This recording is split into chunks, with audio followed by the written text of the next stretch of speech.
हमारे यहाँ जल्द की रंगत को लेकर एक बहुत बड़ा क्रेज़ है कि जल्द की रंगत गोरी चिट्टी होनी चाहिए। इसकी वजह से फिर हम बहुत सारी ब्यूटी प्रोडक्ट्स का इस्तेमाल करते हैं। यही वजह है कि पाकिस्तान के अंदर एक एस्टिमेट के मुताबिक 4% जो घर का खर्चा होता है वो ब्यूटी प्रोडक्ट्स में जाता है। एवरेज मैं बात कर रहा हूँ, कुछ लोग बहुत ज़्यादा इस्तेमाल करते हैं और कुछ लोग बहुत कम करते हैं, लेकिन on average 4% house hold expenditure beauty products में जाता है। अब इन ब्यूटी प्रोडक्ट्स में 3 ऐसे मेन केमिकल्स हैं जो रंग तो गोरा चिट्टा कर देते हैं, लेकिन वो सेहत के लिए बहुत नुकसानदेह होते हैं। उनमें मरकरी नंबर 1 पे है, दूसरे नंबर पे हाइड्रोक्विनोन है और तीसरे नंबर पे कॉर्टिकोस्टेरॉइड्स हैं। ये तीनों चीज़ें most of the beauty products के अंदर मौजूद होती हैं, चाहे वो इंटरनेशनल कंपनी है, बड़े लेवल की कंपनी है या छोटे लेवल की कंपनी है। ये चीज़ें उनके अंदर मौजूद होती हैं, किसी में बहुत ज़्यादा होती हैं और किसी में कम मिकदार में मौजूद होती हैं, लेकिन मोस्ट ऑफ द कंपनीज उनके अंदर ये होती हैं। 2018 की एक रिपोर्ट के मुताबिक 59 कंपनीज, जिनमें बहुत सारी लोकल कंपनीज थी और कुछ इंटरनेशनल कंपनीज भी थी, ये लिस्ट आप देख सकते हैं। इन 59 कंपनीज में से सिर्फ 3 ऐसी कंपनीज थी जिनकी प्रोडक्ट्स के अंदर मरकरी की अमाउंट कम थी। बाकी 56 कंपनीज के अंदर उनके जो प्रोडक्ट्स थी उनमें मरकरी की मिकदार जितनी होनी चाहिए उससे कई ज़्यादा थी, जो कि सेहत के लिए बहुत नुकसानदेह। अब ये जो 3 केमिकल्स मैंने मेंशन किए हैं, मरकरी, हाइड्रोक्विनोन और कार्टिकोस्टेरॉइड्स, ये आपकी सेहत को कैसे नुकसान पहुंचाते हैं। देखें, जब आप स्किन प्रोडक्ट, कोई भी स्किन प्रोडक्ट अपनी स्किन के ऊपर लगाते हैं तो वो सिर्फ जिल्द को मुतासर नहीं करती, बल्कि वो वहाँ से जज़ब होकर खून के अंदर भी जाती है। अब जब वो खून के अंदर जाती है तो आपके पूरे जिस्म को वो मुतासर कर सकती है। अगर उसके अंदर कोई ऐसा जहरीला केमिकल है तो वो आपके पूरे जिस्म को मुतासर करता है। मरकरी उसकी प्राइम एग्जाम्पल है।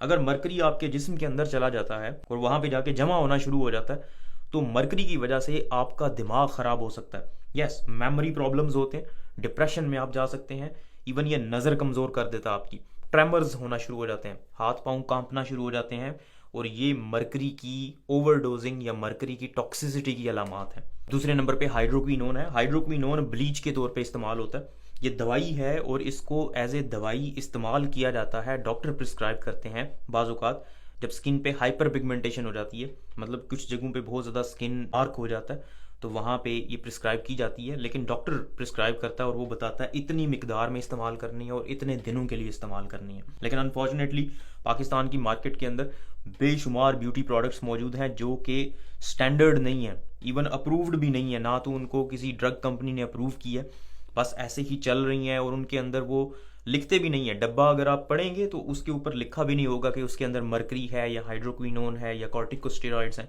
लेकिन ये तीनों चीज़ें मौजूद होती हैं। हाइड्रोक्विनोन अगर आप इस्तेमाल करते हैं, स्किन तो आपकी साफ़ हो जाती है वक्ती तौर पे, लेकिन आपकी स्किन को ये परमानेंटली डैमेज कर देते हैं, जो कि बाद में रिकवर नहीं होती। इसी तरह यही मामला हाइड्रोकॉर्टिसोन के साथ है या कॉर्टिकोस्टेरॉइड्स के साथ है। बहुत सारी स्किन प्रोडक्ट्स ऐसी हैं जिनके अंदर स्टेरॉइड्स मौजूद होते हैं जो स्किन को वक्ती तौर पे बेहतर कर देते हैं। ये बहुत सारे लोग बेटनोवेट इस्तेमाल करते हैं, इंतहाई गलत है। जब आप चेहरे के ऊपर बेटनोवेट या स्टेरॉइड लगाएंगे तो आपकी स्किन इतनी पतली हो जाती है कि वो बहुत ज़्यादा सेंसिटिव हो जाती है, बहुत जल्दी डैमेज हो जाती है। अगर आप धूप में बाहर निकलते हैं तो वो फौरी तौर पे स्किन जल जाएगी आपकी, इतनी सेंसिटिव हो जाती है। उसके अलावा एलर्जिक रिएक्शंस इनकी वजह से बहुत कॉमन होते हैं। बाज़ औक़ात एक्नी हो जाती है, मतलब पिंपल्स बनना शुरू हो जाते हैं चेहरे के ऊपर इन स्टेरॉइड्स की वजह से। इन प्रोडक्ट्स को जितना अवॉइड आप कर सकते हैं करना चाहिए। ज़रूरत ही नहीं है आपको ये इस्तेमाल करने की। आप जैसे भी हैं, जिस भी फॉर्म में हैं, बेहतरीन हैं। हाँ, आपको अपनी स्किन की अगर केयर करनी है तो न्यूट्रिएंट्स के ऊपर फोकस करें, ऐसी चीज़ों के ऊपर फोकस करें जो नेचुरली आपकी ब्यूटी को इन्हांस करती हैं, आपकी स्किन को ग्लो करवाती हैं। विटामिन्स, जो जितने भी वेजिटेबल्स हैं, फ्रूट्स हैं, उनके अंदर विटामिन्स होते हैं। जैसे ये विटामिन ई हो गया या विटामिन सी हो गया, ये दोनों आपकी स्किन के लिए बहुत ज़बरदस्त होते हैं। तो ऐसी खुराक खाएं जिनके अंदर विटामिन ई और विटामिन सी ज़्यादा मिकदार में मौजूद है, तो आपकी स्किन वैसे ही ठीक हो जाएगी, आपको ब्यूटी प्रोडक्ट्स की ज़रूरत नहीं पड़ेगी।